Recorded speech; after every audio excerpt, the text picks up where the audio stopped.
So we've given you a lot of information, and I appreciate all of you who stayed through the hiccup of the technology. This path to transformation is a long one. It's a little bit windy. There are many skills that I'm sure your providers, your practices, and your settings have, and there are additional skills that I think you're going to want to develop. Next slide. And there are training and coaching resources available not only through the Pittsburgh Regional Health Initiative, but through a range of ENRI members on a wide range of topics, many of which I touched on here today, but some of which you may even want to bring up in the question and answer period or later moving forward. There will be a particular end-of-life training session that is on the schedule for 2017. If that's something that's of interest to you, we will be presenting an end-of-life and closure model, and if that can help you with your advanced care planning and end-of-life care, we are happy to make that available to you as well.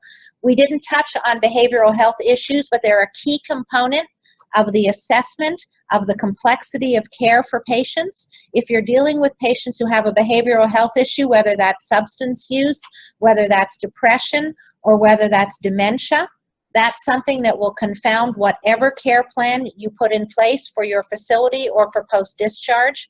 Being aware of those confounding factors and trying to address them in advance is something that is a very good investment of your time and resources. There are tools available to help you. Next slide. These are just some links to the projects that I mentioned before. The first one is skilled nursing. The second is hospital discharge to home care. And the third is practice transformation, which is community-based care with the PCP at the center.